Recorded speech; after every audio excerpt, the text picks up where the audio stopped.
Greetings, everyone. Can you hear me now? Great. Thank you. Welcome to the Dhamma Zoom session together with Ajahn. He's in the room right now. Can we please now invite everyone to put your palms in Anjali and let us all now pay respects to Ajahn. And together we will all recite the Arahant. Okay. Araham Sama Sambuddho Bhagava Buddham Bhagavantam Avivademi Swakato Bhagavata Dhammo Dhammam Namasami Supatipano Bhagavato Sawaka Sangho Sangham Namami.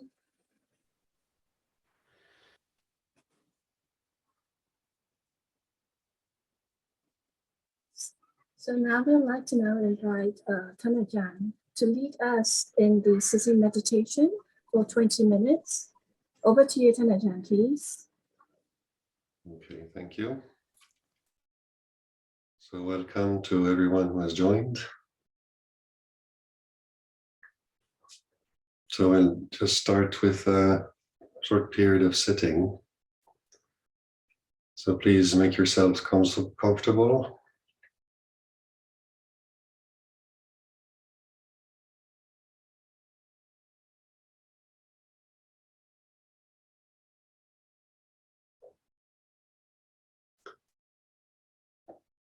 Bringing the attention back to the body.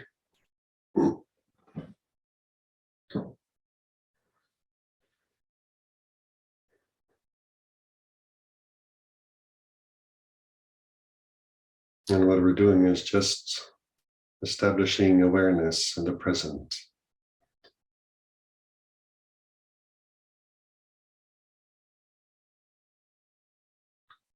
Just bringing awareness back to here and now and noticing what the body feels like, what sitting feels like.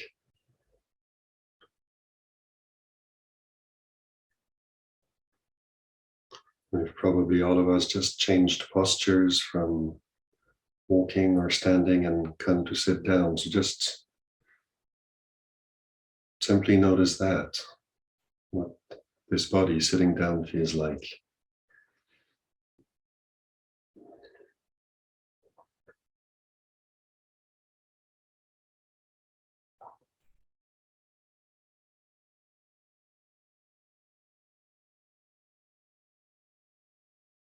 Notice the pressure on the sitting, on the pelvis, sensations of the legs resting,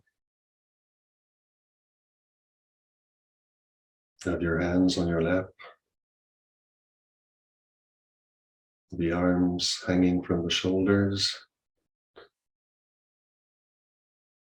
and just noticing what it feels like. We're not trying to sit in a particular way or trying to feel a certain way, just noticing what it actually feels like right now.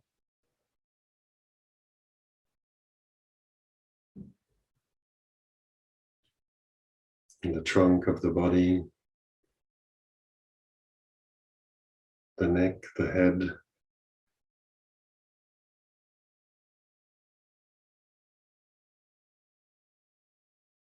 so just take a moment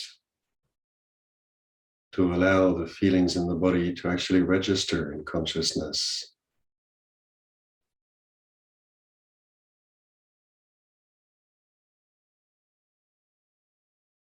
Bringing awareness to the body and allowing the sensations to register.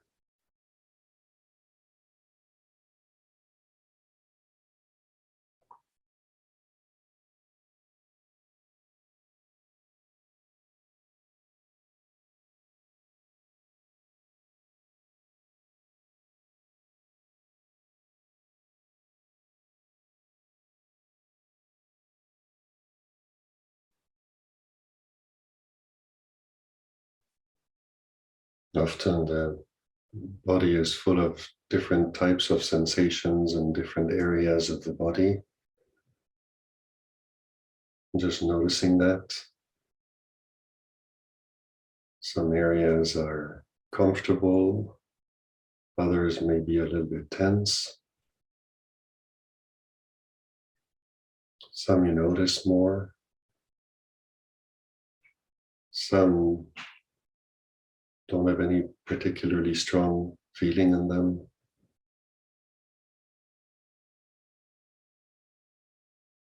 And it's okay to let your attention roam around the body from the top down, sideways. As long as you stay in the body, just noticing sensations.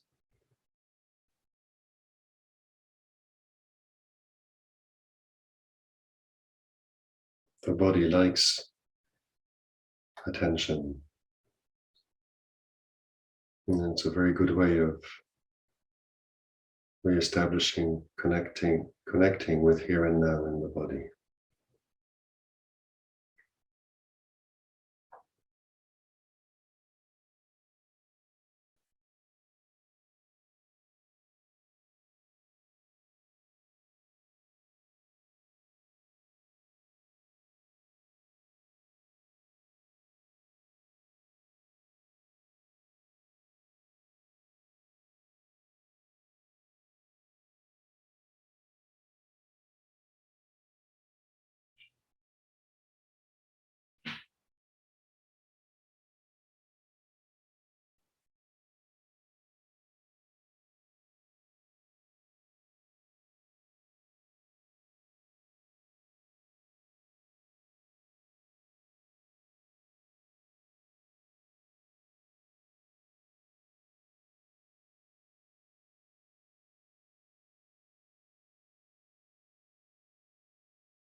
Coming back to the body like this, you can't help but notice the breathing.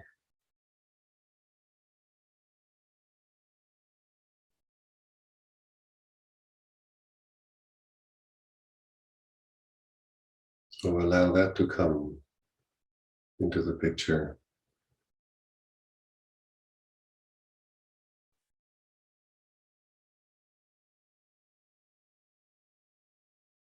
We're not trying to concentrate on anything.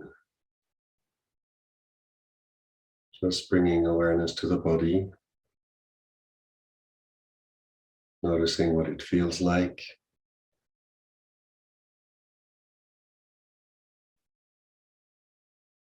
Noticing the breath.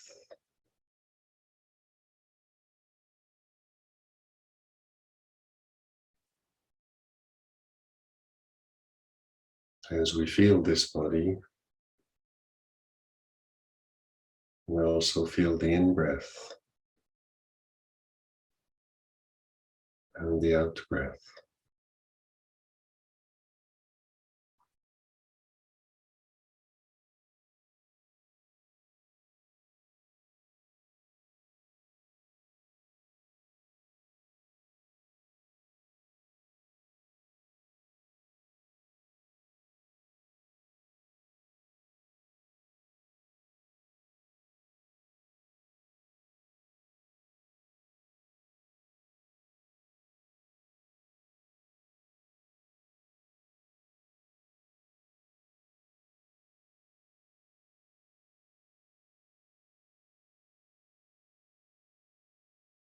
Whatever the sensations are,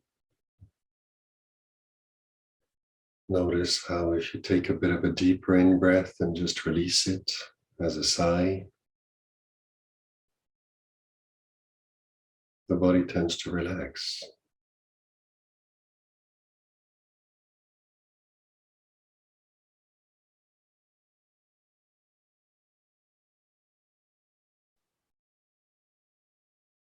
The body becomes a pleasant place for awareness to come and rest.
As the awareness and the attention does come and gently relax in the body, noticing these sensations.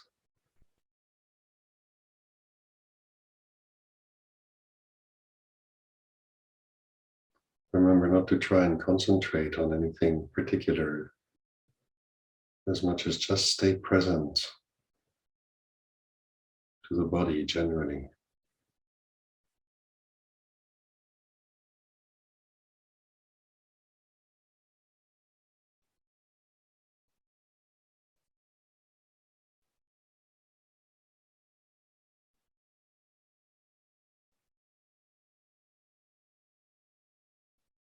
In the same way that we just came from various activities to sit down here physically,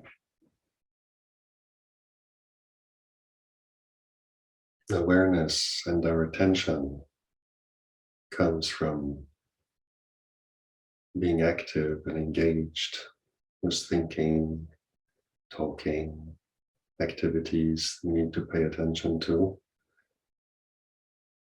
And then this awareness and attention can just come and rest here and now with the body.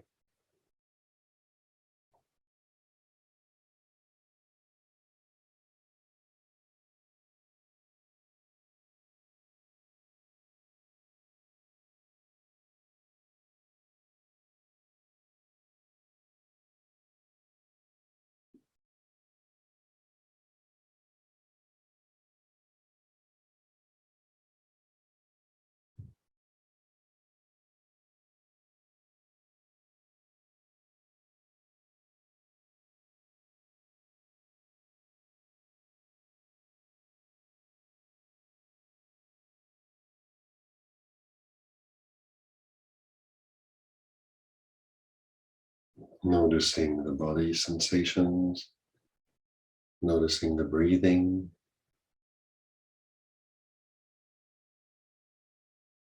and as we're relaxing like this, also noticing the state of the mind. Again, we're not trying to make anything of it, as much as just notice.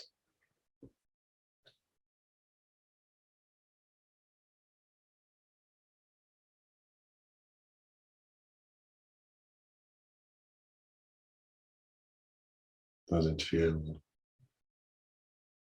relaxed? Maybe it still feels restless.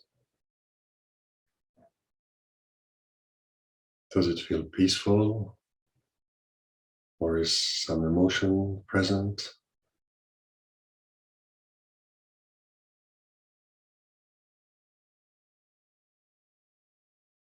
Is it quiet?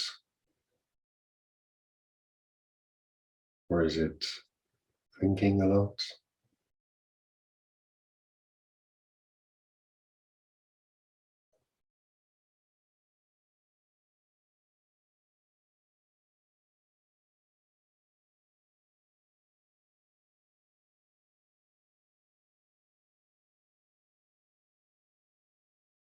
In the same way that you'd go to a museum and look at a painting and just appreciate the colors, the textures of the paint, the elements of the picture, and just taking an interest in this body and this mind. Where is it at right now?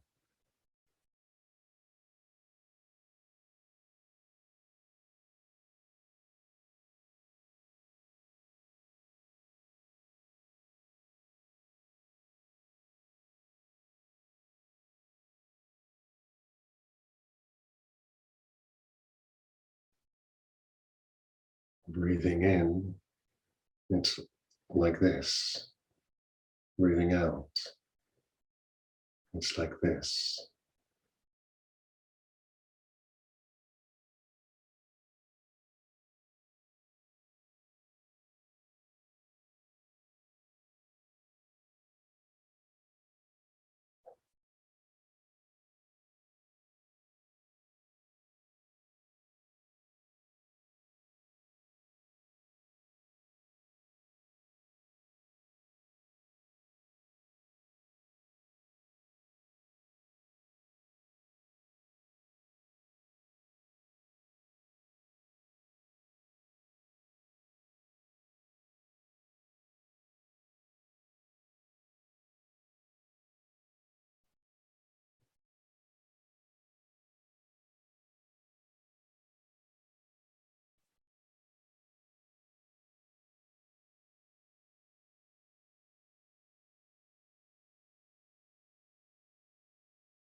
So, brothers and sisters, let us all now put our palms in Anjali and then invite Tanajan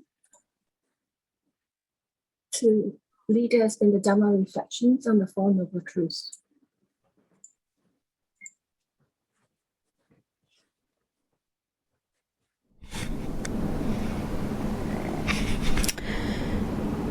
Brahmachaloka dipati sahampati katang jali anatiwarang ayachata santida sata parajakajatika dese tu dhammang anukampamang pajang.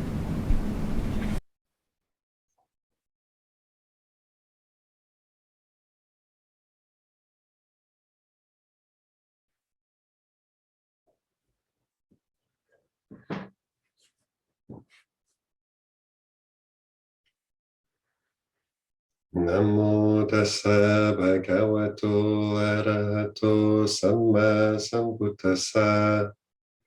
Namo tassa bhagavato arahato samma sambuddhassa.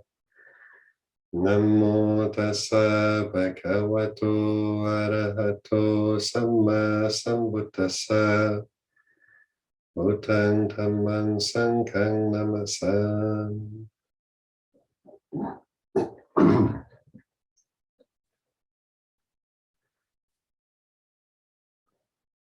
So this is a first session of 4 sessions planned together, and the theme is the Four Noble Truths.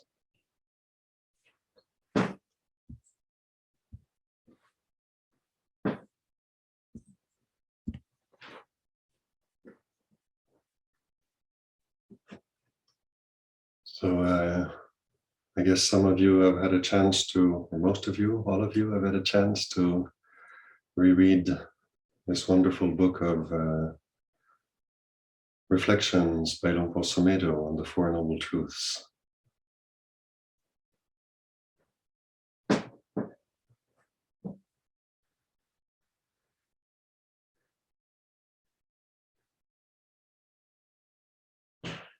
These Four Noble Truths are really a very beautiful gift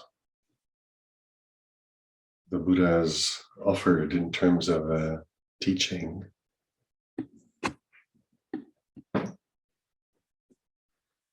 And Sariputta has compared them to the footprint of the elephant in the jungle. The footprint of every other animal in the jungle fits inside the footprint of the elephant. And in the same way, all the teachings on the Dhamma can be found inside the Four Noble Truths. So on one hand, it's a very simple teaching.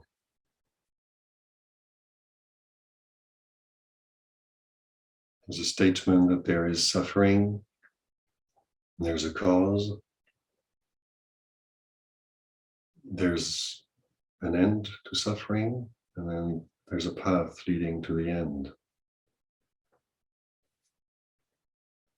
It's very simple in its formulation, and at the same time, it's a very, very deep thing once you start contemplating it.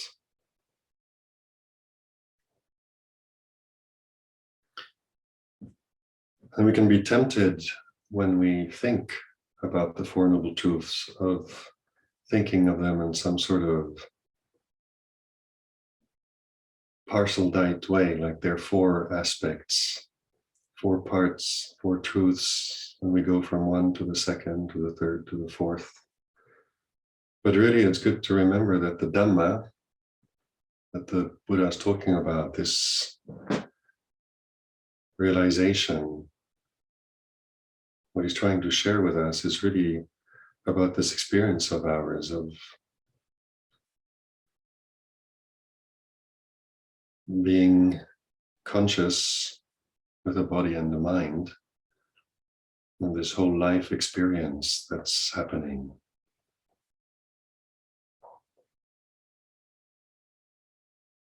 So in terms of studying, which is a very important first step, understanding what the Buddha taught and what are these Four Noble Truths, we do remember them as four sections, but it's also good to remember that they are all describing this one thing, this one experience,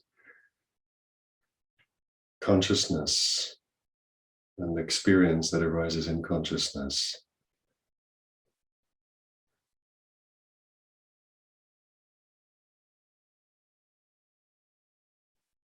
So when we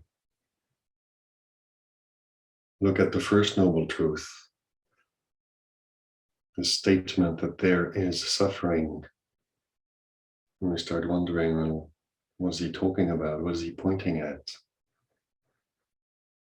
As we start looking at suffering, we realize by necessity, as we start to understand it, that it does arise from a cause. And that it's not always there. He's not saying everything is suffering or all of life is suffering. He's just saying there is suffering. We realize that it does arise indeed, and that it also ceases.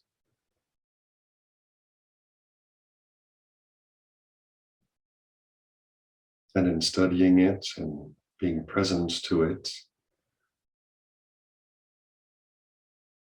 learning to accept its presence, understand its arising, notice its cessation, we can recognize the Eightfold Noble Path, the different factors of the path that are present. So it's a really very holographic teaching in the sense that the whole contains the parts and the parts contain the whole. So this first noble truth is very much a revolutionary teaching in the sense that the Buddha is pointing to something, bringing our attention to something that we usually don't really want to see. We're not very keen on suffering generally in life. It's usually something we'd rather avoid. When it's present, we try to ignore it or get away from it, get rid of it. So those are the usual reactions we have to suffering. And what the Buddha is doing is saying, well, wait a sec, look at this, pay attention to it. It is there. So he's inviting us to stop.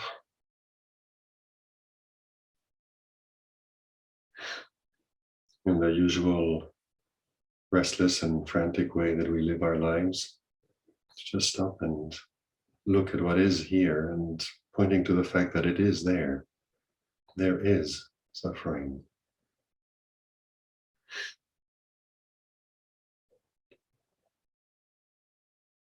In Pali, we use this term Dukkha, which covers a much wider range of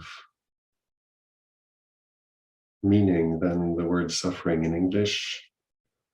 So in Buddhist terminology, when we get accustomed to listening to talks, to reading books about the Buddha's teaching, usually our understanding of the word suffering expands. But commonly, as it's commonly used in the English language, suffering can often come with a notion of a certain intensity already.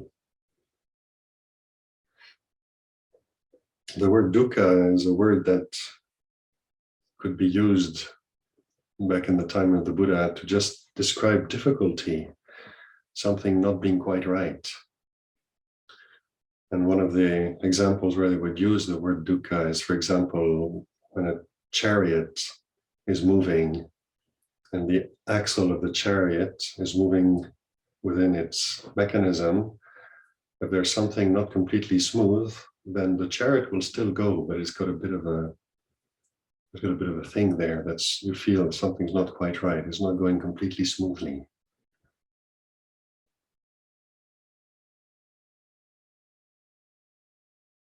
So it's quite amusing sometimes to think that the Buddha might have been just pointing at that and saying, have you ever noticed that in life, feels like something's off. It's not quite going the way we like it to go.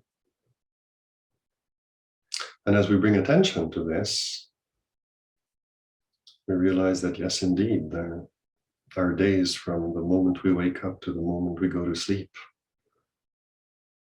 It's absolutely peppered with little moments of imperfections, discontent, unsatisfaction, dissatisfaction, upset.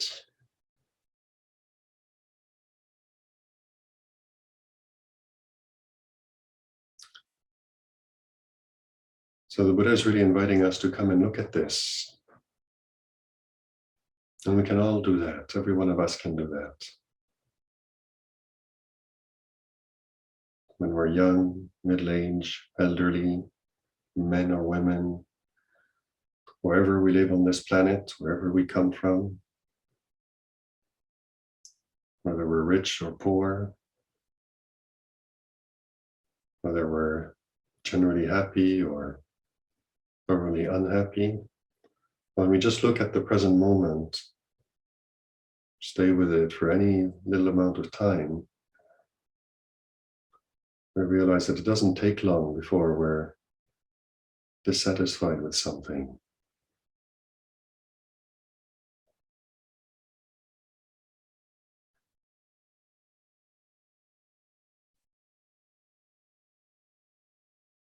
It was very interesting how this invitation of the Buddha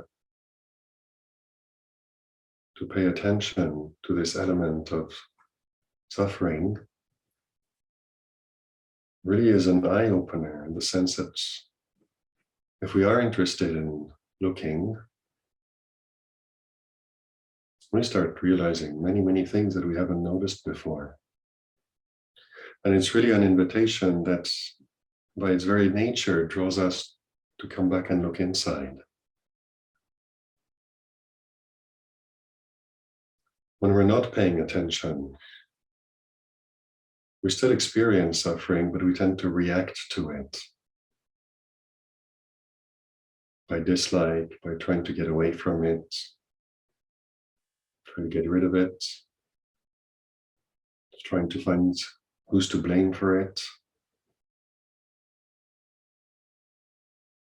We try to ignore it, distract ourselves.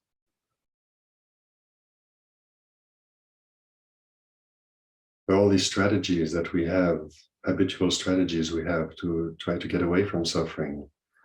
And when we stop and just have a look at it, there's a whole picture starts unfolding. And we start noticing that this sense of not being quite happy, not being quite content and satisfied that we experience appears throughout the day. When we're at home, we can experience it and notice it. We leave the house to go outside, something happens and we experience it again. Go to work, it arises.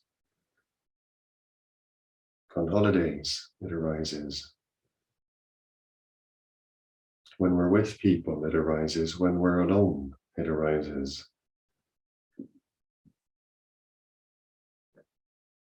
Whether we're in our home country or traveling, it arises.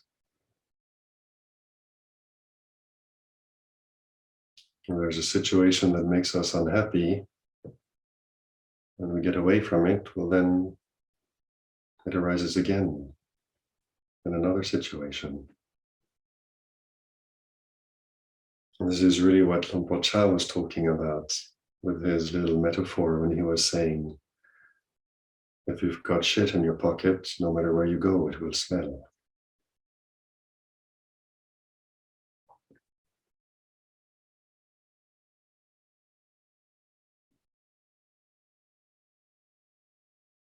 So what is it about experience that this discontent keeps arising? no matter where, no matter when, no matter what we're doing or who we're with.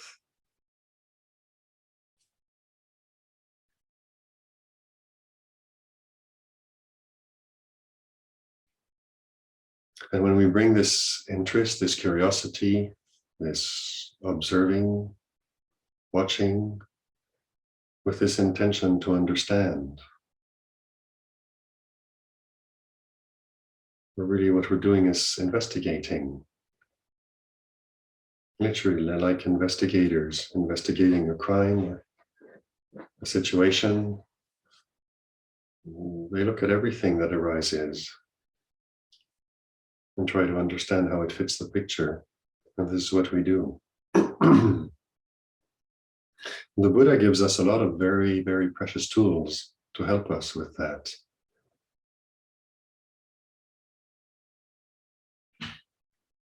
And they can all be found embedded in this teaching of the Four Noble Truths.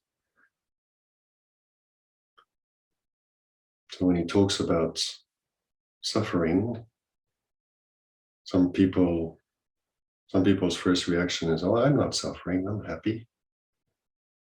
And so he gives us a little nudge and he says, by suffering, what is meant is experience of birth, aging, sickness, and death. The experience of being associated with what we don't like, being separated from what we like, not getting what we want. These feelings of sadness and sorrow and despair. And he talks about the five aggregates and how clinging to the five aggregates, the body, feelings, memories, thoughts and emotions, and sense consciousness, how grasping them and identifying with them is a source of suffering, of discontent.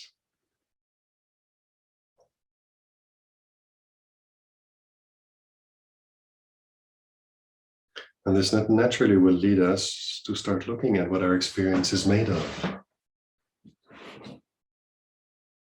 He points to these three characteristics of all experience: changing, impermanence,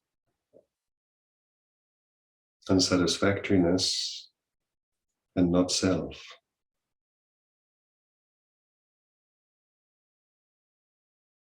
So you noticed earlier when we were just sitting, just for 20 minutes, the moment we bring the attention to anything, and that in this case just coming back to the body, noticing sensations in the body, they're always changing.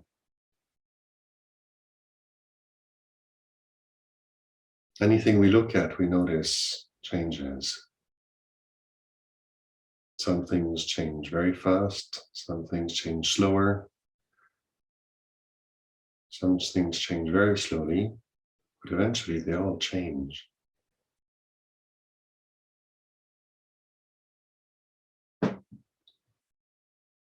So what is this discontent, this dukkha, in terms of what we can experience?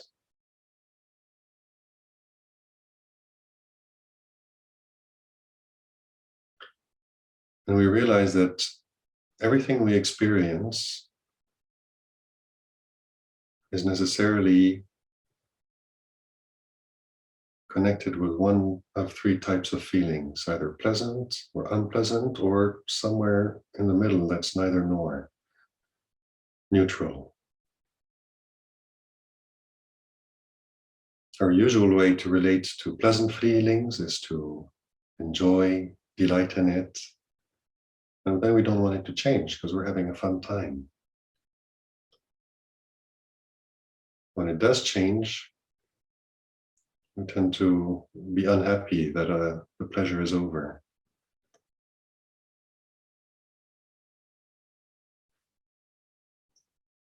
The way we relate to unpleasant feelings is to try to get rid of them.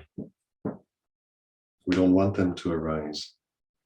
And the neutral ones we tend to not pay attention to. We tend to not even notice, ignore them.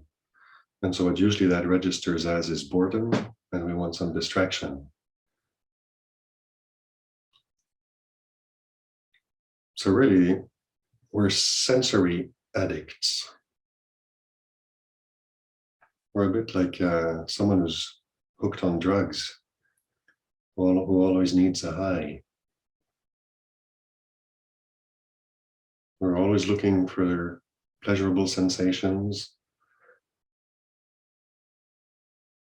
When the unpleasant sensations arise, we're always trying to get away from them. And when nothing happens, we go around looking for something else, or some other excitement or distraction, stimulation. It's a very restless way of relating to our experience, and it's a very ignorant way of relating to our experience. We don't take the time to sit down and actually look at what the nature of our experience is. So we're constantly unhappy, running around looking for happiness, trying to get away from discomfort and pain.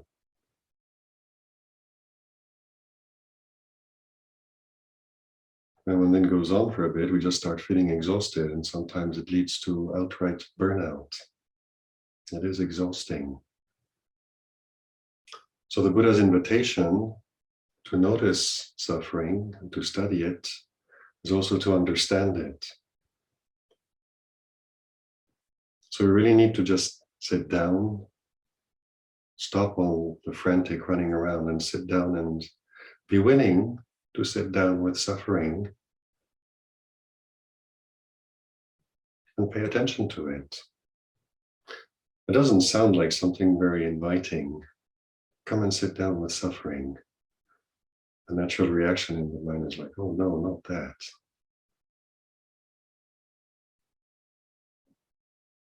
But when you think as suffering in terms of just discontent,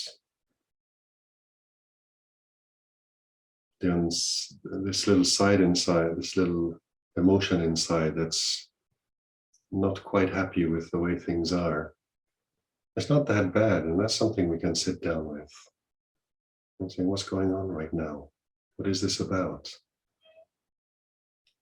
So we're not talking about sitting down and torturing ourselves and putting ourselves through impossible pain and then having this expectation to squeeze wisdom and understanding out of that. But really, the very first step is like, what is dukkha? When the Buddha says there is dukkha, there is discontent, unsatisfactoriness, what is he pointing at? What is it in my experience that I can notice that the Buddha is encouraging us to look at? Take right now. We've been sitting for almost an hour, 50 minutes. What does the body feel like? It was very nice to stop moving an hour ago and sit down. It felt like, a relief. Now 50 minutes later, the body wants to move again. Little discomforts here and there. Aches and pains arise in the hips and in the knees, in the back, in the shoulder, anywhere, wherever. The nature of this body is like this. So in something as simple as that, we can see what the Buddha is talking about. We get tired of walking around and moving about, being active. We're very happy to sit down and relax and stop for a moment. But you sit down and stop for too long, then you want to start moving again.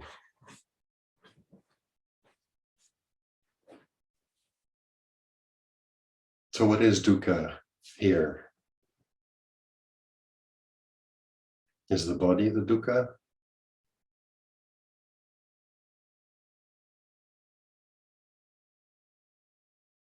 Is it how the body feels? What is the Buddha talking about?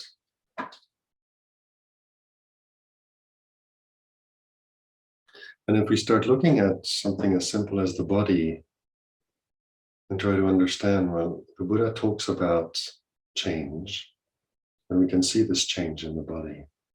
Sensations change, feelings change. The nature of the body is a restless thing. It can't stay in any position for too long. It gets uncomfortable. And we don't like discomfort. We want relief from it. We want to feel good. We want to be happy, relaxed. We don't want these tensions in the body. Not the ones that arise when we sit for too long, stand for too long, walk for too long, even lying down. Lie down at night. It's really nice to lie down, relax, and go to sleep. But how long can you stay in bed? If you have a free morning and decide to sleep in, how long can you stay in bed? 8, 10, 12? If you've ever tried staying in bed as long as possible, you realize you can't take it after a while.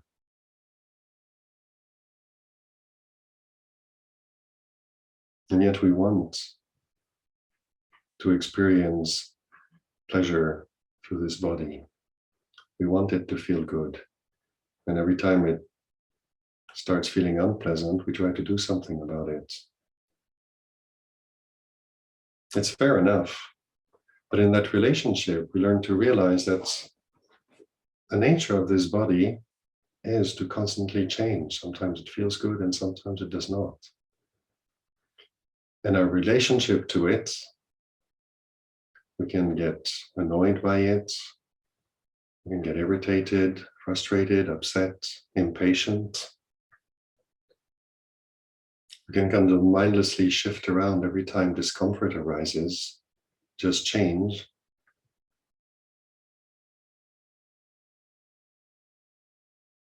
But then we end up being exhausted because we're always reacting to change.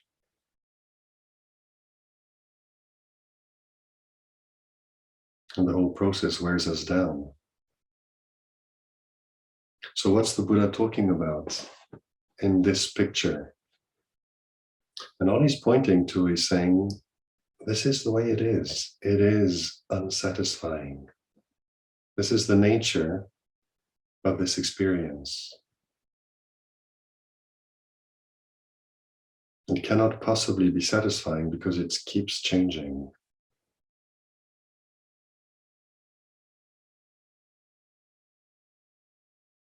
When he talks about the first noble truth, he's talking about understanding dukkha.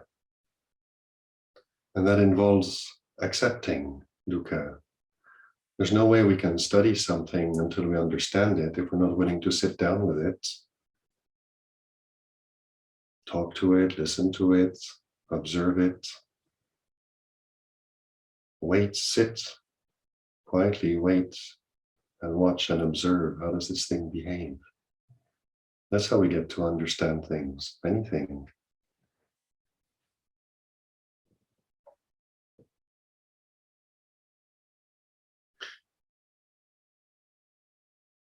So in this wish to understand dukkha, understand discontent, understand this dissatisfaction that usually drives us on and on and on in this restless way,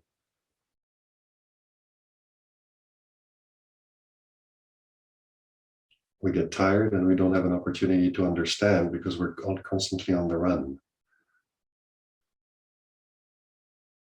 So Lompo Somedo, he likes to say, welcome suffering. Welcome dissatisfaction, welcome discontent.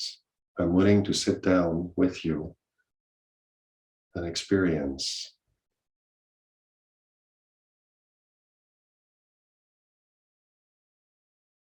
And that is always a very, very good starting point. Anytime we come back here,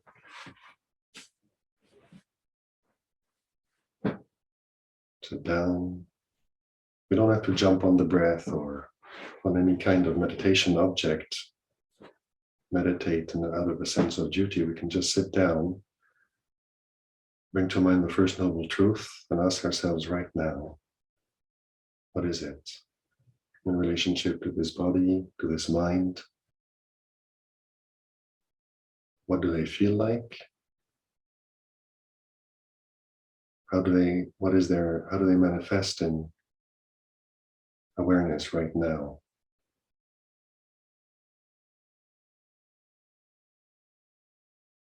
And what is this discontent, this unsatisfactoriness, the suffering of the moment? What is it? How does it manifest?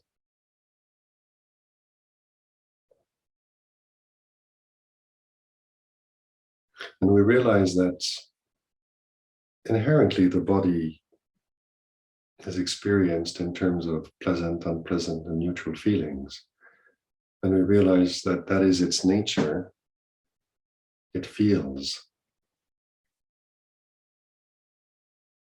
And the mind, we have emotions and thoughts and plans, memories, opinions and views. And all of these are also associated with pleasant or unpleasant or neutral feelings. And the nature of this experience, anytime you just sit down and without even trying to meditate or focus on anything at all, but just come back to the present moment and watch what happens right now. What is right now made of in terms of the body and the mind? It's constantly changing. And with this change, these sensations of pleasure, displeasure, or pain, or neither nor, just kind of neutral sensations, are always associated with all these things that arise and cease. So there's a part of this dukkha, this unpleasantness, which is just part and parcel of the experience of having a body and a mind. But then you start realizing there's a lot of this discontent that arises from not wanting it to be the way it is. Wanting the body to feel good all the time. Wanting to experience only pleasant states of mind. Pleasant emotions. Having only good memories. Having only fun plans to ponder about the future. Being able to tell ourselves everything will be okay. We're safe. There's no danger. Life is a bowl of cherries. We would like that. So when we have this, when we are attached to this body, attached to this mind, and wanting pleasure, and not wanting to experience discomfort, then we're going to constantly be upset with experience, because its nature is to change. And that is somewhere where a whole different layer of suffering and discontent arises, that we are creating because we have these unrealistic expectations from the body, from the mind, from our lives, from experience. Things happen, we don't want them to happen. When we get upset, we get angry. Then when we feel angry and notice that, we don't like anger, we want to get rid of that. How do I get rid of anger?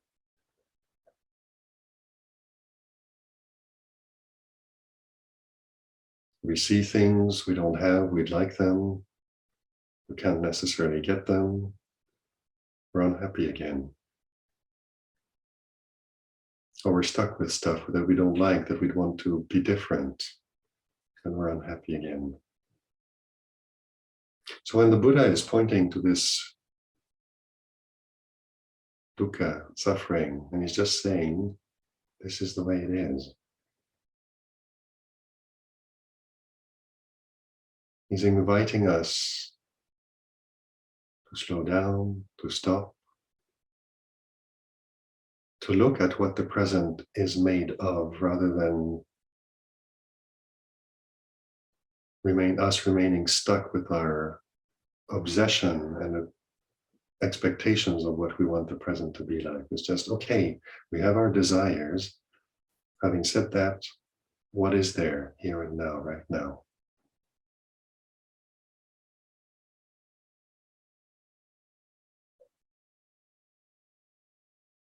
The moment we do that, we stop, we relax a little bit, and just stop for a moment. And by being willing to look at what the present is made of, we're already moving to acceptance.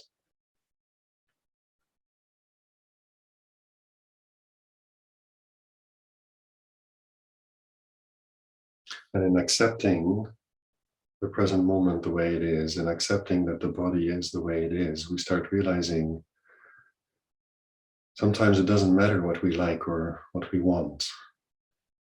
I'd like things to be otherwise, but right now they are like this.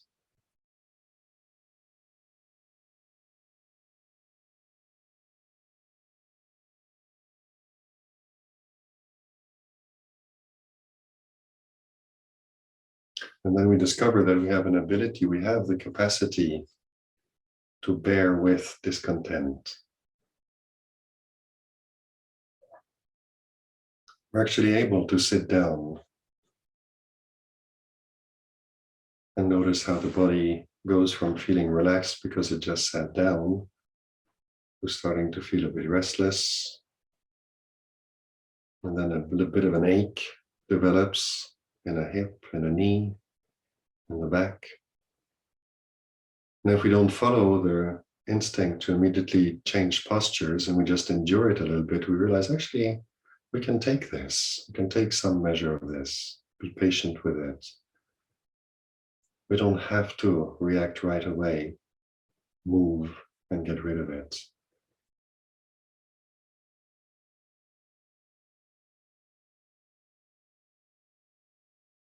When we're in a situation that's not very comfortable, we start realizing we don't have to do anything about it right away. And we just sit with the situation and realize, oh, this is starting to feel a bit funny. I'm not sure I like this. If we're coming back to this position of watching, of being willing to take an interest, like what's happening here, and taking an interest also in how it feels.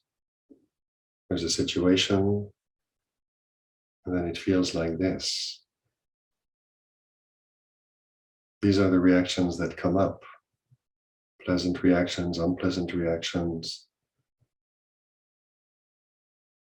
We take an interest in that. And we realize that as we're studying it, as we're looking at this, we're actually with discomfort, and the discomfort loses its kind of center position in the picture. It's still there, but it doesn't become that which grabs our attention and impels us to react to it. It becomes something that's in the picture, and we learn to watch other elements in the picture, and all the while allowing discomfort to be present, discontent to be there. We can give it some space and allow it to be there, and then learn how we can relax with discomfort. We can relax with discontent. It's actually possible to sit down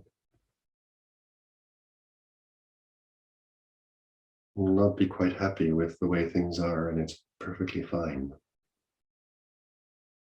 Because you notice that these things change.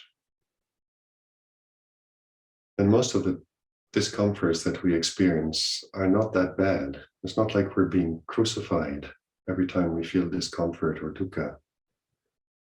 A lot of the little things we experience, discomforts in the body, unpleasant sensations, difficult memories arise. We think of the future and it doesn't all seem pink and bright. So unpleasant thoughts about the future arise, but not all of it. A lot of it is actually not unbearable. A lot of it is just unpleasant, but it's unpleasant in the way that we can bear. We can endure, we can bear with it if we are willing, if we come back to this attitude of interest, taking an interest in it and seeing, well, is this terrible? Is this really bad? No, it's not. Can I just accept to experience this dukkha, this discontent, this discomfort? Am I able to just sit with it and watch what happens? It'll change, and then the reactions that arise in the presence of discomfort also change. And that's where we unhook ourselves from the reactivity to what we are feeling.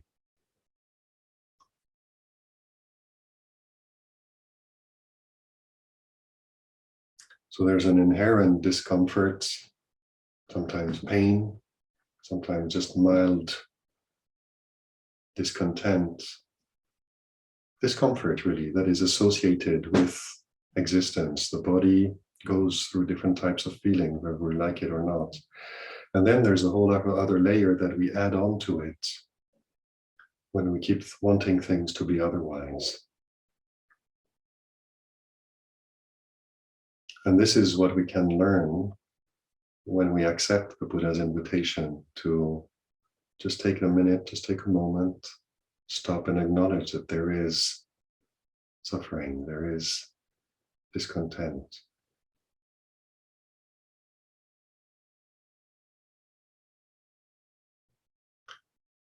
This observation naturally will reveal that a lot of the source of the suffering that we create in wanting things to be otherwise is the wanting. And inevitably, this second noble truth comes into the picture when we start noticing just this wanting what we don't have, wanting not to have what we don't like. In terms of physical possessions, in terms of spiritual development, attainments, in terms of personality, wanting to be someone good, not wanting to be someone bad, wanting to be successful.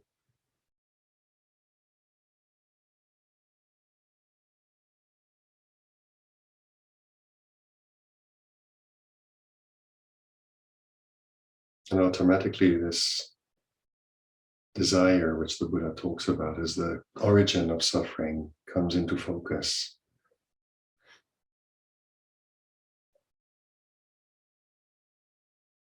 Naturally, when we are willing to sit with discomfort, we realize that it passes, it doesn't last forever. So in small ways, we can notice cessation.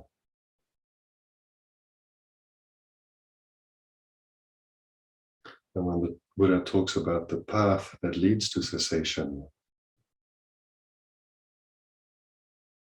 we realize it is about presence, being willing to sit down and stay with it for a while. At samadhi, the ability to sit down and stay put.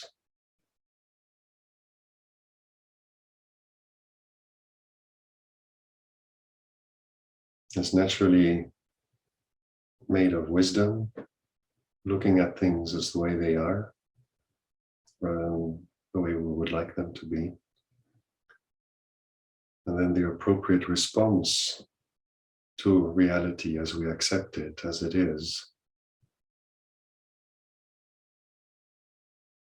will be a response that does not create any further suffering, which is another way of talking about sila, about morality.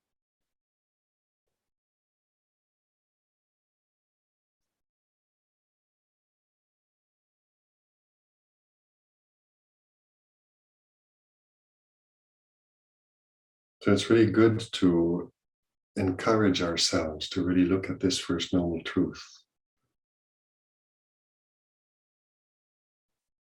It's really a magic box that unfolds and reveals all manners of treasures.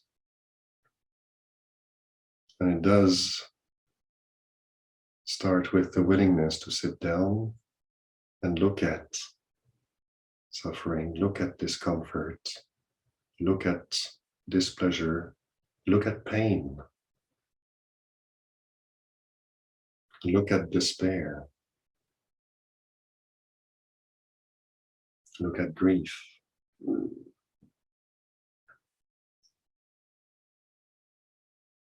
Whatever it is, wherever it is in the range of suffering, from very light to very intense and heavy,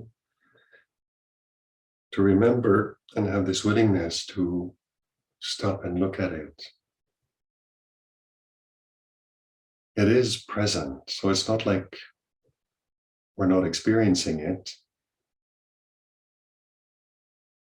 We're very often caught up in a desperate attempt to try to get away from it, but it's already present. So it's not like stopping is going to add anything to it. It's not going to make it worse. It's just stopping and recognizing, like, hang on, there's this thing here right now. What is it? What is it in here? There are causes and conditions around us, in the world around us, in the body, that may be causing this. But in terms of being present to this experience, there might be an impulse inside, a desperate impulse to try to get away from it. And we don't even have to get rid of that. We can also acknowledge that and say, hang on, I'll run from this in a minute. For now, I just want to sit down with it.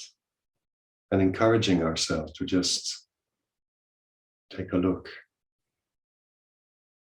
watch. And then we start recognizing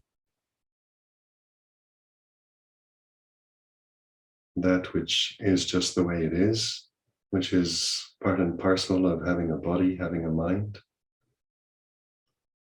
And then the extra layers of suffering we add on to it by wanting it to be otherwise.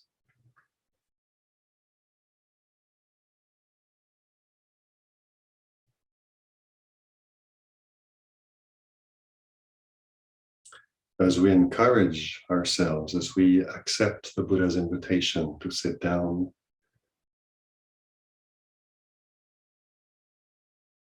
ask ourselves here and now, what is it like? What is this body like? What is the mind like? What state of mind? What state is the mind in?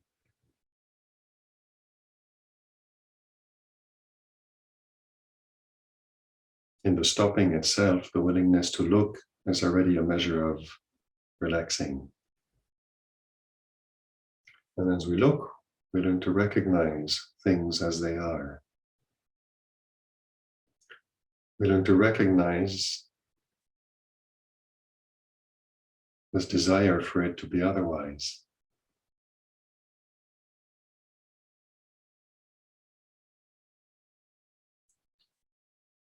And we can watch what happens when we stop and accept that right now it's like this. And we can also notice what happens when we go, no, I don't want it to be like this. I don't want this.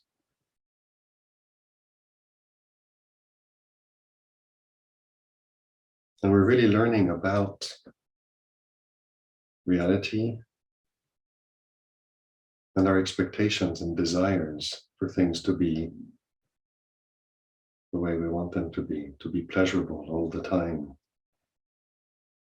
We learn about the whole package. We learn about reality, and we learn about the delusions that we bring to our relationship with reality.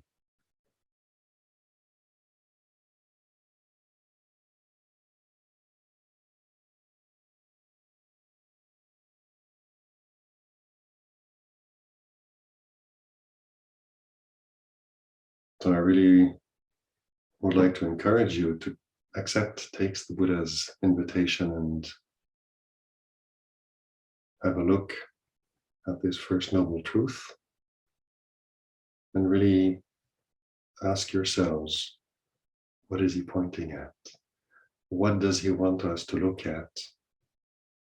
Because ultimately what he's giving us is a way to feel free, free from suffering, free with suffering. And then we notice that suffering also is impermanent. Usually we feel free from suffering when suffering is absent. But what he's telling us is it is impermanent and we can be free even when it arises, if we can understand that. So I'd like to stop right now and maybe give people the opportunity to ask some questions.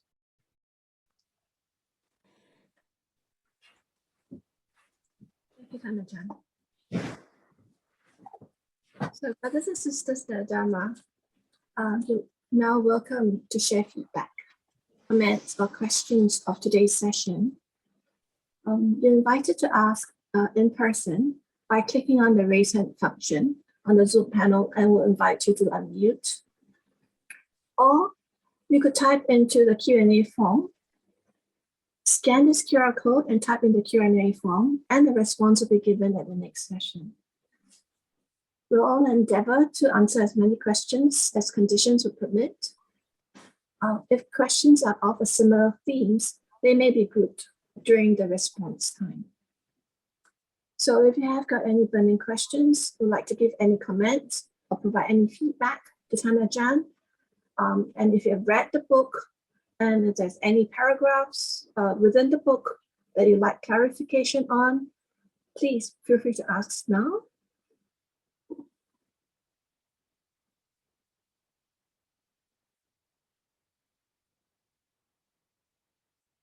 Please do not type into the chat box because Ajahn cannot see. So I would like to invite you to please click on the raise hand button and you'll be invited to unmute. Okay.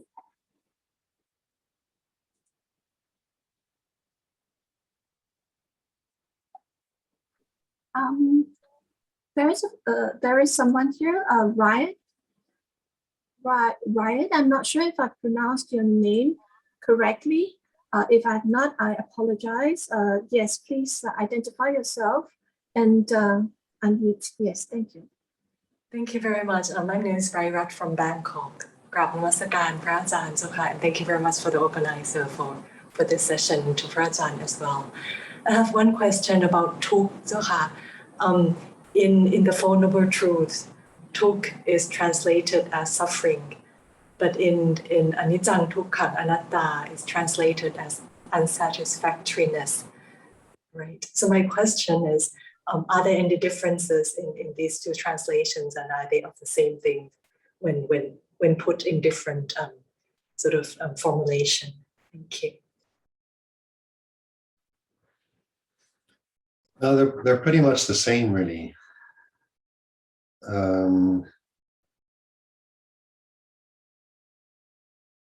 When the Buddha is talking about dukkha and the First Noble Truth,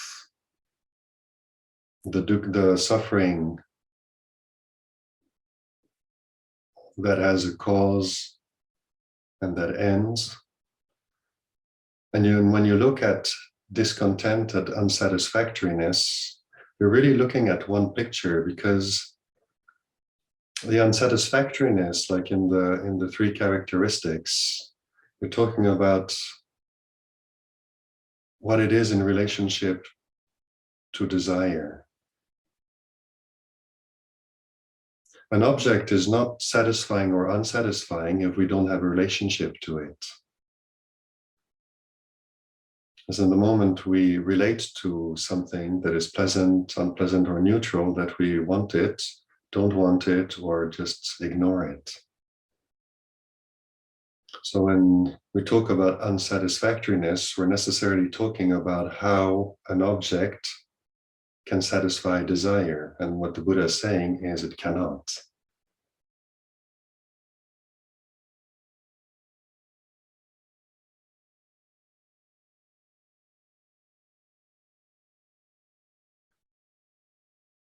It really is, it's really bound up. The nature of the object, as it's described in the three characteristics, is defined in terms of how we experience it. If there's no one to know a sankhara, well then there's nothing to say about a sankhara, about an object. There's no knowledge of it. It doesn't have a description, it doesn't have an identification or characteristic. When we're present to experience, that's when we can witness change. Knowing in the present moment is able to recognize change. So impermanence is really in relationship to awareness. Unsatisfactoriness is also in awareness, noticing desire arising.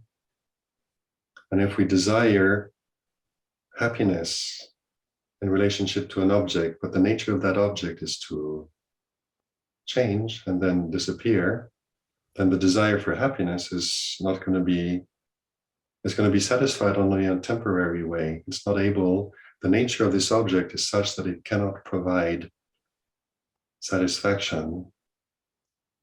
There's desire that wants to be happy, and it wants to be happy forever after, like in the fairy tales. ขอบพระคุณเจ้าค่ะ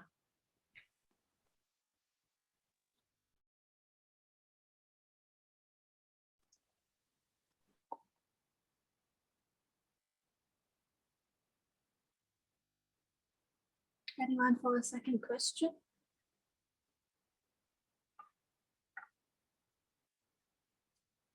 Please allow me to ask Ajahn, whilst we wait for a second person to ask a question. In Lumpur's book on the Four Noble Truths, it is described that each of the Four Noble Truths has got 3 aspects. So altogether, there are 12 insights. And today you have expounded in quite simple terms and direct terms that the first noble truth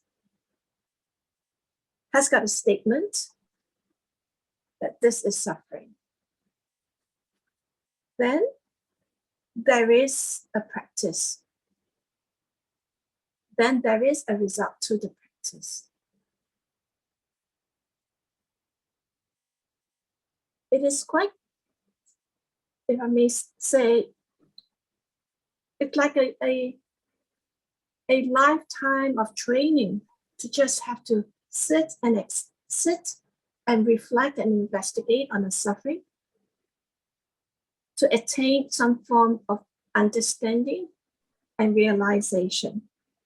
This is what Lumpur was talking about.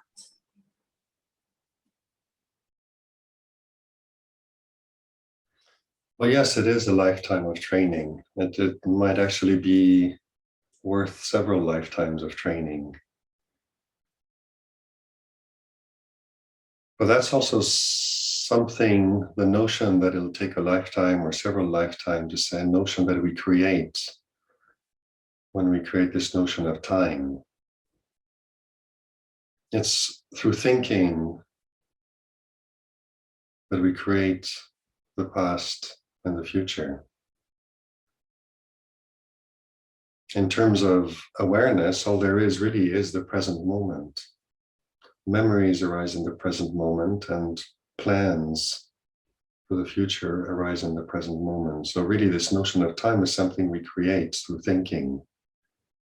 In terms of awareness, awareness is here and now. When you think of awareness in the past, that's a memory, and the memory is in the present. When you think of developing wisdom in the future, again, that's a thought here and now. So yes, we can say it takes a lifetime of training, and there's truth in that. But at the same time, it's really worth just coming back, keeping it simple and coming back to here and now. Here and now, what is dukkha? And just go back to the simple description that the Buddha gives of dukkha, because maybe you here and now, when you ask yourself, what is dukkha for me here and now? You say, well, I don't have any dukkha here and now. Everything's hunky-dory. The body feels relaxed and happy. The weather's perfect. Just had breakfast or lunch or dinner. I'm happy. And you can just feel happy. And you say, right now, there is no such thing as suffering. And then you just go through that little list that we find in the morning chanting. What is dukkha? Birth, aging, sickness, and death. Association with the disliked, separation from the light, not getting what one wants. And brief, the attachment to the 5 khandhas. And so you can just sit there and say, right now, being completely happy is being associated with what we like, and then this will change.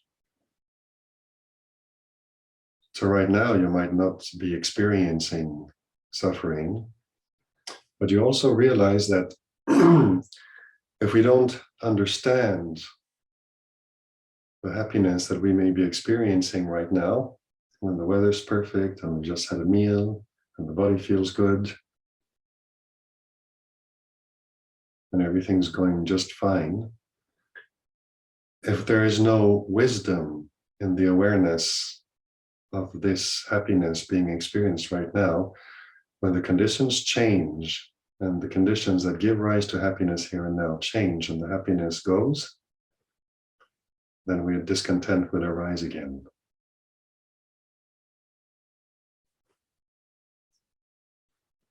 It is something that arises out of ignorance, out of not understanding what the reality of the body and the mind are, not understanding that sankharas are impermanent, unsatisfactory. So it doesn't mean they don't provide any satisfaction ever. We do experience pleasure through the 6 sense doors. But because all the experiences that arise in consciousness are impermanent, the gratification, the satisfaction that can arise from them will be short-lived. And then the wisdom, how consciousness awareness is informed and understands the nature of experience, will determine whether when change occurs, discontent will arise or not. And that you can observe here and now. All you have to do is sit down for 10 minutes and you experience change, and you can start experiencing wanting or not wanting. So now if you do that for a whole lifetime, a lot of wisdom comes out of that. So notice how we can sometimes relate to the 4 Noble Truths and understand the 3rd Noble Truth, cessation of suffering, as nibbana. That's what an arahant experiences when he lets go of the last fetters. And if we look, it's not that it's not true, but if we look at things in those terms, then we can get a little bit depressed, thinking we've got just such a long way to go. We'll never get there, certainly not in this lifetime. Goodness knows how many lifetimes it might take for me to get there. And then we're relating to the 4 Noble Truths in terms of personality. Me, this unenlightened person, still full of delusions and ignorance, who has so much work to do to put together a little bit of mindfulness anytime I try to sit meditation, let alone get any sense of samadhi, miles away from jhanas. And then after we get samadhi, we're supposed to do the vipassana bit and then experience nibbida and dispassion and disenchantment and liberation. You better go for a walk. This is hard work and it's never going to happen. And we kind of give up and throw it up all in the air and walk away. We know it's good. People tell us it's good, but hey, I'm not anywhere close. And so we go and distract ourselves. And that all comes from just relating to this, but in terms of sakyaditi, in terms of personality view. Me, where I'm at and where I want to get to. Well, you can stop right there and look at that in terms of suffering Well, the Buddha talks about suffering. Well, I'm not happy with where I'm at. I'd like to get there to enlightenment and total liberation, and I'm not there, and I feel discontent because I don't have that. I'm unhappy with what I have. I'm unhappy with what I don't have. And there you have suffering right there. And if you're willing to just sit down and look at that, you realize, well, I just created all of this. Put it down. And then you're back to here and now. And you experience, you can see the first noble truth, you can see the origin, you can see the cessation. And in watching and understanding and realizing this is the path. Does that help? Yes, Ajahn.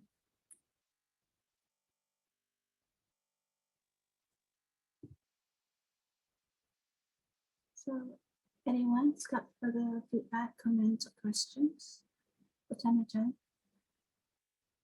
Feel free to click on the raise hand button. I think it'll be very, very nice for Ajahn to see people in person, because right now he's only seeing pixelated squares on his monitor. Anyone at all?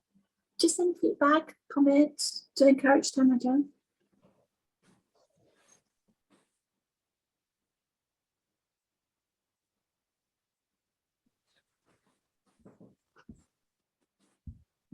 As we wait for another brief on Ajahn, there is a question here. And that is, what is the cause of basic suffering that all beings experience? Old age, sickness, and death. The cause of old age, sickness, and death is birth.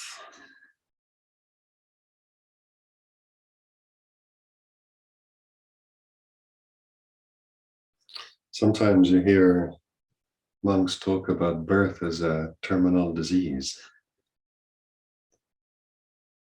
It's only because we're born that we experience aging, sickness, and death.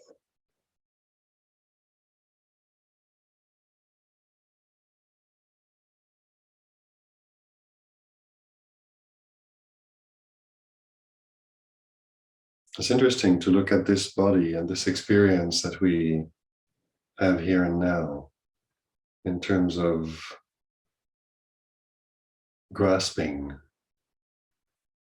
Lompo Panyawado once was talking about contemplation of the body and how just studying the nature of this body, just really looking at it and looking how it behaves, what it does, is a very humbling experience.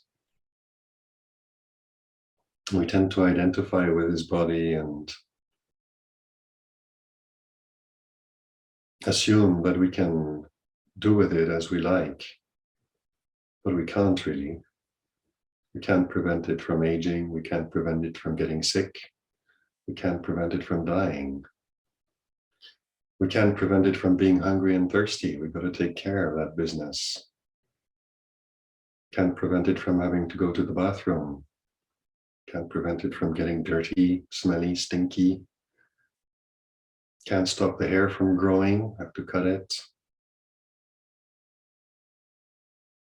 It just does what it has to do, whether we like it or not. So he was talking about how when we really look at the nature of this body, it's actually quite a humbling experience because we realize we are really only cooperating with it. There's a lot of it that is completely out of our control. I have no control over my digestion, the temperature of my body, the blood circulating inside. I mean, all that happens on its own. Thank goodness I don't have anything to do with it. It would take up all my time.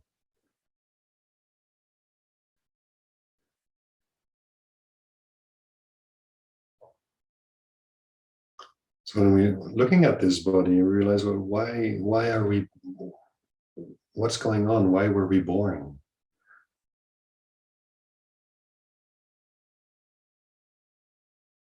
And when we look at, we look at that in terms of the Four Noble Truths, in terms of grasping the five khandhas, we develop grasping as a habit that perpetuates itself out of ignorance. You keep grasping pleasure, grasping onto pleasurable experiences, hoping they won't cease, and then they do. It literally falls apart in our hands. Grasping is also what we do when we try to get rid of something, like this stick I use to ring the bell. If this is something I don't like and I want to get rid of it, first I have to grasp it, and then I can get rid of it and throw it away. But I've got to grasp it first. And this grasping is something we do out of habit. So when we look at this, when we look at the relationship we have to this body, how we keep experiencing sensory contact with the eyes, we keep seeing things, we hear, smell, taste, touch, and then through the mind, we experience memories, pleasure and pain in the mind as well. We experience thoughts and emotions. If we keep grasping them, reacting to them, taking them as being self, wanting them to be, wanting them not to be, we're always grasping everything that we come in contact with. And we spend a whole lifetime doing this. Then at the time of death, we're so addicted to grasping, and then this body kind of falls apart. And we just turn around and grasp the next one that's available, and birth occurs again.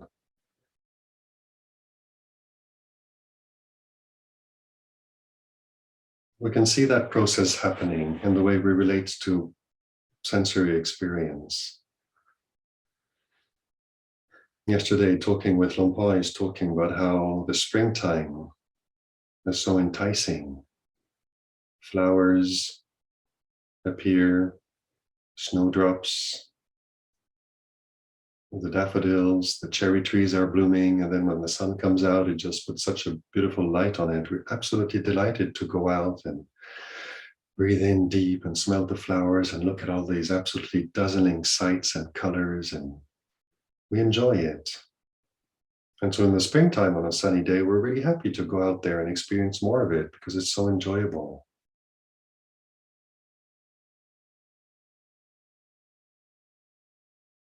There's nothing wrong with going out for a walk on a beautiful spring morning and enjoying all of that, but noticing how we are addicted to this and always seeking pleasant stimulation. And then when that passes, we look for something else, and then that ceases and we look for something else. And just watch what happens when you sit still for a moment.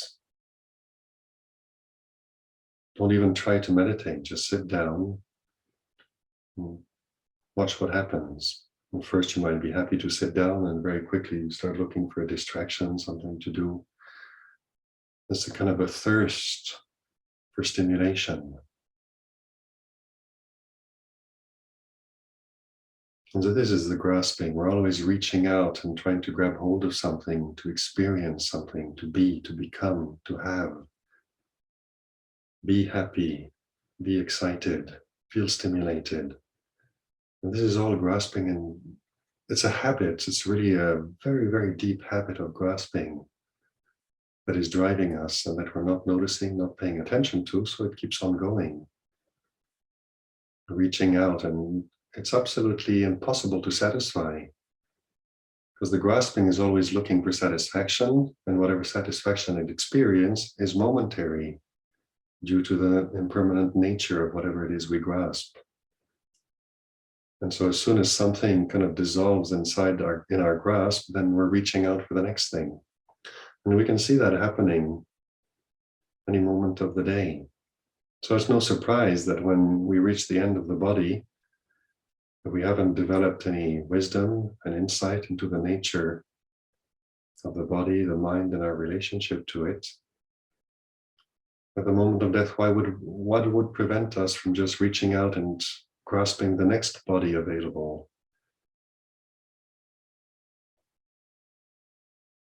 And then birth takes place, and because there is birth, then there has to be aging, degeneration, and ceasing. So birth, old age, sickness, and death is just another word for change, arising and ceasing. So ceasing does not occur if something does not arise. So if we're able to notice in the present moment arising and ceasing of experience, notice the arising and ceasing of desire in the mind, in reaction to experience, to stimulation, and we're able to not follow it, allow it to arise, allow it to be what it is, to change, and allow it to cease. Then when it has ceased, what you notice is noticing, knowing. The knowing is there before something arises, and that's how you can notice that it's arisen, because first there isn't, and then it arises, it changes, and it ceases. And the one thing that's there the whole time is awareness. It's to be able to notice this. If we're always busy trying to fill awareness with excitement and stimulation, with things that arise and cease, and we never stop to notice that when things cease, awareness is still there. It's just present to the absence of a stimulation, the absence of something happening. But awareness is there. It knows the presence and it knows the absence. When we start paying attention to this, then you really understand this little verse that we usually chant at funerals. Anicca vata sankhara. Everything is impermanent. What is of the nature to arise is of the nature to cease. And in cessation, there is peace. So if you're wondering why do we die, well, that's because we're born. But the refuge the Buddha is pointing to is awareness. And that we can start taking that as a refuge, if that becomes the place where we stand, rather than running after and chasing after all these impermanent stimulations and experiences, that we can come back to the awareness in which experience arises and ceases, then we can actually notice. And when something has ceased, consciousness is still there. Consciousness and awareness is what knows something has ceased, that it's peaceful, that it's quiet. And if we're not busy grasping anything, then there isn't birth.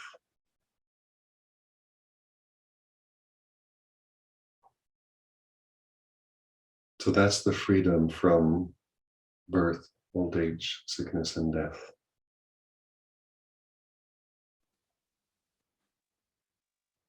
Thank you, Tanajan. It is so beautifully summarized. We do have got time for one last question before we have to allow Tanajan to take a break and prepare for meal time, and also to prepare himself to serve Lumpur at meal time. So we have time for one last question.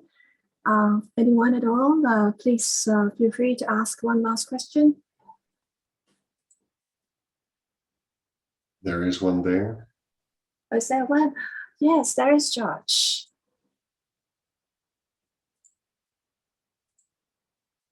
Hi, George. Trying to unmute. There you go, George. Can you hear me? Yes, I can hear you. Great, great. Thank you so much for the very detailed exposition on the nature of dukkha.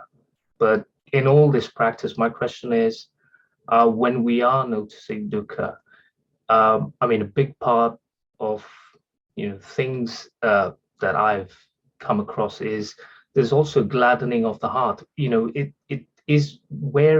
how does the gladdening of the heart kind of fit in to this whole framework of, you know, noticing the arising of dukkha and all the you know, in the things that we're noticing, like, you know, in the, like you were saying, in the body, when there is a moment of peace. And I hope you kind of understand the question of just where Yes. does that peace fit in? Yeah, That makes sense. talking about dukkha, talking about suffering can sometimes come across as everything is gloom and doom. But that's not the case. When the Buddha says there is suffering, he's not saying everything is suffering. He's just pointing out to that part of our experience, which we usually try so hard to ignore. But experience is made of all kinds of stimulations that are associated with one of the three types of sensation. Is either pleasurable, displeasurable, or neutral. You can also say it's happiness, joy, and pain. So it really covers the whole scope. And so just naturally we experience happiness and suffering. And then in terms of practice, when we learn to start paying attention to suffering, we notice it's not always there. And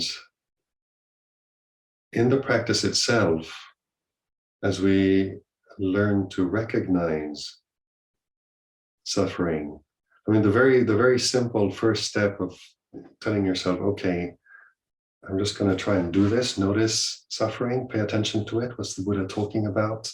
And so we use his guidance, we use the kind of the teachings that he offers and try to use that to guide ourselves in what we're looking at. And then in terms of practice, this sense of joy, I think in Pali they use one of the terms is pamojo. There's a sense of we're looking at it, and then all of a sudden you realize that with the Buddha's guidance, you start actually recognizing, connecting with what he's pointing at. And then that's one aspect of the joy that arises in the practice, is starting to understand what the Buddha is talking about, connecting with his teaching. Not because it's his teaching and we're connected with what kind of the big daddy Buddha is studying and that we want to make him happy and be praised and stuff like that, but because what it brings us to is realizing, yes, it is indeed true that we experience this, and we can see in ourselves how the natural reaction is try to get rid of it. And in trying to get rid of it, we get caught up in more suffering because we start struggling with something that is very natural, which is something that just is the way it is. When we start seeing that, we can start putting that down. We realize that this ache in the body comes from sitting for almost 2 hours now. Yeah, we can change postures and stuff, but we realize also we can endure it. We can actually acknowledge that there's ache somewhere in the body and then come back to the Dhamma that is being spoken about. We can come back to other parts in the body. They might have a sore hip, but the shoulder doesn't hurt. And then you realize that how I pay attention and how I pay attention to stuff also gives me freedom from suffering. And so the whole teaching of the Buddha is really pointing to freedom from suffering. In the long term, complete freedom from suffering. But in the short term, just the ability to let go of suffering and just let it be, let it do what it does. And if you're patient with it, you realize that it actually changes and it ceases. And then you actually know for yourself what it means to be free from suffering with suffering. I'm capable, I can do this. I can let this be what it is, watch it change. And then when it changes, eventually, either because I put up with it for a while and then eventually I do change postures, but this sense of satisfaction of not having reacted to it, not being a slave to physical discomfort, not being slave to that desire to get rid of it. And that's freedom right there. And freedom always tastes sweet. So this gladness that you're talking about, we experience it in many ways, but very simply in just the acknowledgement that when we're willing to acknowledge there is suffering, we're willing to sit down with it and allow it to be what it is, do what it does, then we realize it ceases. And that realization, that very realization, is a very simple realization. It's actually a joy. It's a source of joy because it means we're free. We don't have to react to it. We don't have to be slaves to our desires, to get rid of pain and to run after happiness in order to distract ourselves. So that freedom is where the joy comes from. And that freedom is not necessarily like the kind of happiness that we experience when we're in connection to something that makes us happy. It's a kind of a gladness, a joy, a happiness that is born from knowing the nature of suffering and allowing it to cease. In terms of language, it starts kind of getting a bit contradictory because we're used to having to get something or experience something in order to be happy. And here, we're starting to experience happiness by recognizing suffering and allowing it to cease. So the realizing the nature of suffering, that it's impermanent, sort of it makes it lose its importance. You can see the paper in the tiger and realize it's not a real tiger coming at you, it's just a piece of paper. It still looks like a tiger, but it's not as threatening. And then actually, it ceases. And so the absence, the cessation of suffering becomes a source of joy. As the contrast. Being able to let go, being able to allow things to be the way they are, it's perfectly fine. There is a refuge, this knowing, this being present to our experience with awareness and informed by wisdom. And it delivers a freedom. And freedom from suffering, that is joy. Thank you.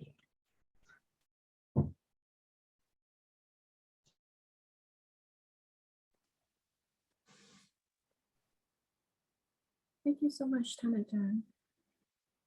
May we also offer you some freedom from sitting down for 2 hours, and you may experience a bit of joy and movement, and that may maybe also give some thanks and acknowledgement to today's session by sharing Anumodana together as a group.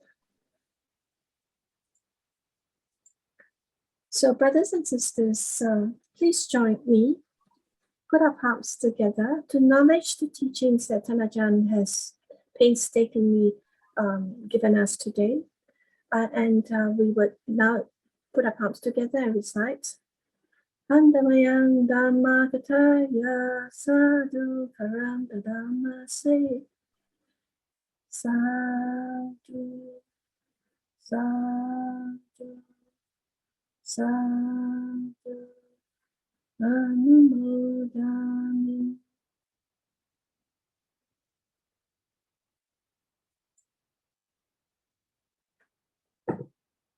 Before we let Tanajan go, may I please now ask everyone to respectfully be in our Anjali position, and then let us all now close the session with chanting the Araham as we thank Tanajan for his session today, and we bid him well, and as he goes about his duties looking after Longpo and himself, and that he will join us again next week.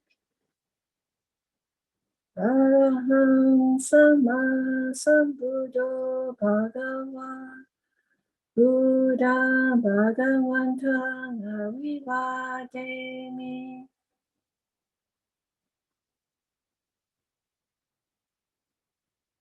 Swakato Bhagavata Dhammam Namasami.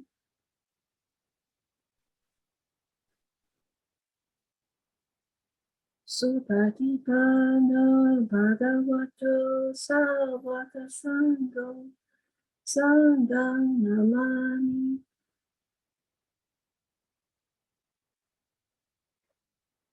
So brothers and sisters, let us all now pay respects to Ajahn by giving him 3 bows. First bow, please. Second bow. Third bow.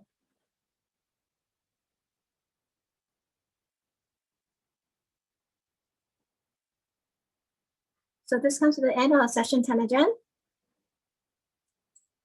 We'll see you again next week. Okay, thank you very much.